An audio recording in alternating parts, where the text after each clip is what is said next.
What's up, my friends? Raul Lopez Jr. here. I don't like to do videos. Excuse me. I don't like to do videos while I'm driving, so I'm not even going to look at this video. But sometimes I just get something on my heart, and if I don't share it right now, it'll be gone by the time I stop somewhere. So, I work with a lot of people, and a lot of people have dreams, and a lot of people have goals, and they want to go to a new level, or they want to create a new business, or they want to get better at A, B, or C, but they don't take action. They just want, Raul, I'd like to do this, I'd like to do that, I want to learn this, I need to do this, but, there's always a but, there's always a reason. And this is not, let me make this very clear, this is not a judgment. This is not, I'm putting anybody down, because it's hard to get out of the paradigms that we're in, right? It's something innate, I would say.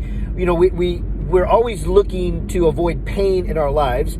And if we're changing something, if we're doing something new, then it's fearful and it's painful. So it's not about insulting people. I see so many people put others down because you don't take action, or because you don't do this and you have to do that. But they do it in a negative way, like you're less than or something. And that's not where this is coming from. This is coming from my heart. You do need to get outside of the paradigm you're in. The worst thing about a paradigm is that we don't know that we're in them, right? If you get up every morning at the same time, and you go to the same places, and you hang around with the same people, and you do the same things every day, things will not change for you. You have to get out of your circle. You have to become uncomfortable. It's difficult for so many. And it hurts me sometimes. And I say it hurts me, meaning like I just want people to understand that you have to get outside of that paradigm, that zone, right? You have to change things. You have to meet new people. You have to go new places. You have to take chances, right? If you have taken chances before, if you've truly taken chances before, and things didn't work out, often that'll hold us back. But what is happening there emotionally, right? You tried something. Did you really try something is what you got to figure out. Did you really try? Did you really put the time in? Did you really put the energy in? Or did you maybe invest in yourself or in somebody and just hope that everything would come to you, right? When we invest in ourselves with somebody, we still have to take the action. We still got to do the work. And many people that I know in many different programs will invest in themselves, invest in somebody to help them, and then expect for that person to do everything. And when that happens, and then you get no results because you didn't do anything, you didn't take the action you need to take, then we take that as, oh, it didn't work, and then we don't want to try again. And that's neurological. That's a neurological, emotional, scientific, psychological happening within this biological body. And what I mean by that is, if we don't control our emotions will control us.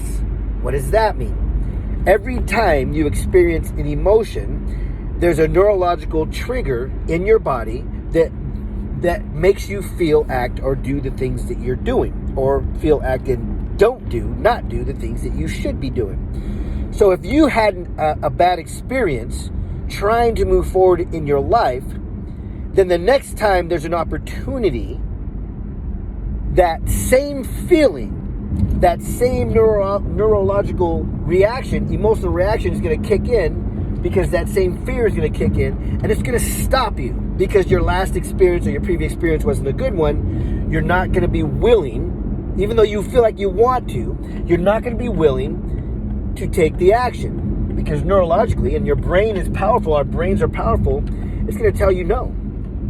You have to shift.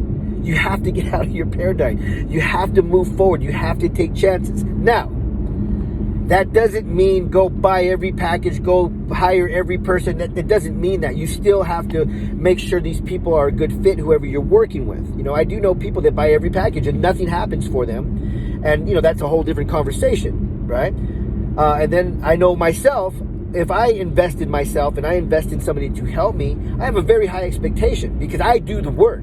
I do the work over and beyond. So I almost expect my mentor, my coach, whatever you want to call it, to do the same with me, especially if I'm paying them, right? Okay. The bottom line is here. Too many of us do the same thing, hang around the same people, go to the same places every single day. How can your life change if you don't shift into a new realm? Go new places, find new people to hang out with, watch a different YouTube video, Google, some motivational speaking, or Google Tony Robbins, or Google Mel Robbins, whoever you like. Google someone you haven't listened to. I'd recommend Les Brown Thunderdome, especially if you're in the author, speaker, coaching industry, real estate, mortgage industry. I'd recommend Les Brown Thunderdome on YouTube. That's an amazing talk. He talks about how he struggled and how people screwed him over and how things didn't work, but he kept on going. Watch that YouTube video. It's an amazing video. Now, I'm going to give you an example of a simple shift, the simplest shift ever. I go to a really large gym, and it has a huge parking lot, and I park within the same 5 to 7 spots every single day. Where I like to park. It's where I like to park. I park there because there's not as many cars there. I parked there just from the very beginning when I started going to that gym. For years now, I've parked in that same spot. And I told myself, this is a simple shift. I'm going to park on the completely other side of the parking lot. And it's uncomfortable just to park somewhere different that makes no difference in my life. Hurts, harms, better for me, not better, nothing. It makes no difference where I park. But because I parked in the exact same spot for the same 2 years over and over and over and over again, it was weird. It was uncomfortable for me to go park somewhere else. That's simple, right? And that's that shift. Neurologically, psychologically, it's uncomfortable. Now, imagine actually trying to take action or wanting to take action on something that really matters. It's the same thing. It's even more important, so it's more uncomfortable. But if you start out with small things, wake up a half an hour earlier in the morning. It's going to be weird, but do it, right? Park somewhere different. If you go to work every day, go park somewhere different because you probably park in the same spot. Go to a different grocery store. Drive to work a different route. Change something that you're doing small and practice. Everything we do, we have to practice. Practice changing your state, getting outside of your paradigm, and your entire life and business will change. Enjoy the day.